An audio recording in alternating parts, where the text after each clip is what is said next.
atamfa da kake gani in ka je mu dan surma ita ake yayi da aka yi biki ma kuma shinoni ma ita aka raba musu.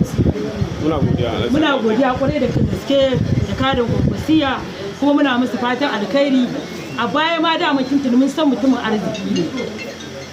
Lokacin da ya takara Allah bai bashi ba, mun yadda cewa Allah ne yake bada mulki a lokacin da ya so. To amma muna nan muna nema a gurin Allah domin irin su yanzu jihar Kano take bukata. Iya ce wani a kai ya taimakawa gwamna da musamman a mata na kuma shugabar kungiyar kwankwaso an abba wani mobilization kuma jagoran tasar abu gida gashi mun ganki a gidan jagora ko me kawo ki? Alhamdulillah wannan gidan jagora wanda ake kira Barista Ismail da kada Gomasiya don da wannan gida ne da alheri kuma ni dan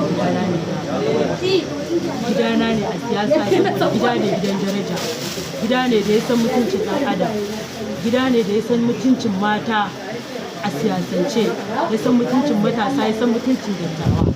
Da haka mu kuma duk inda wannan gidan yake, duk inda mai mutunci yake, duk inda ɗan gwagwarmaya wanda ya san haƙƙin ɗan gwagwarmaya, ya san haƙƙin ɗan siyasa, ya san haƙƙin al'umma, to mu wannan gidan shi ne gidan zama, mu wannan mutumin shi ne nawa. Gashi mun ganki haida da yake da farin ciki. Ina ba mu da tsari.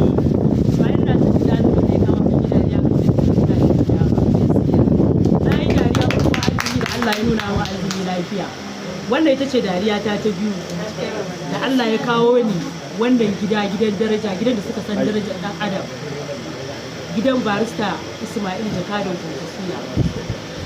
Wannan atamfa da kake gani atamfa ce ne ko mu je mu ita. Kuma wannan atamfa da kake gani ba irin wacce aka saba raba ba ce ɗan siyasa yar gajaganne. Wannan atamfa ce babu inda ba za a ɗaura wannan atamfa a je da ita ba, ko kwamishina ta ɗaura wannan atamfa ta je da ita ba ta ci kunya.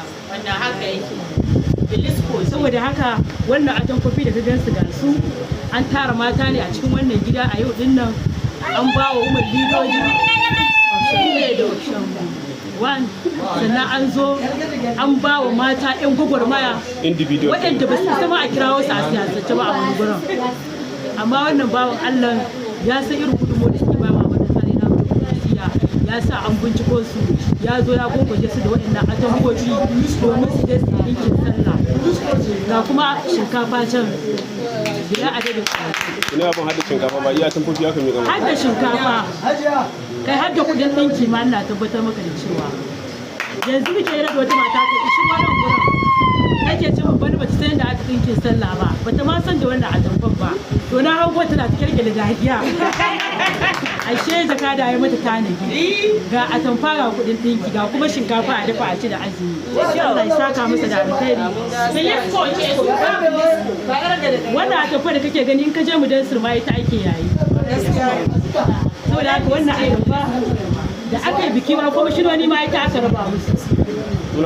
Muna godiya kwarai da gaske da kadin kwankwasiya kuma muna musu fatan alkhairi.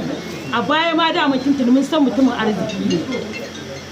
Lokacin da ya takara Allah bai bashi ba, mun yadda cewa Allah ne yake bada mulki a lokacin da ya so. To amma muna nan muna nema a gurin Allah domin irin su yanzu jihar Kano take bukata, irin su Nasarawa take bukata. Mu a siyasance 'yan siyasa 'yan gwagwarmaya irin Barista muke bukata yanzu. Da haka muna masa addu'a, majalisar tarayya kai ko sanata ne a shirye muke. Ina godiya saboda haka muna godiya abin da ya kashe na 100 da kuma Allah ya bai da tukunsa, Allah ya sa masa lada a cikin mizani.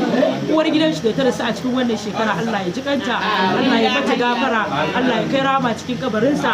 Ubangiji Allah ya raya mata zuri'arta, Allah ya kula masa da wannan yara da ta bari. Muna godiya Barista, Allah ya saka da alkai, Allah ya kara daraja, Allah ya kai matsayi gaba, Allah ya biya maka da Nasarawa, ina godiya.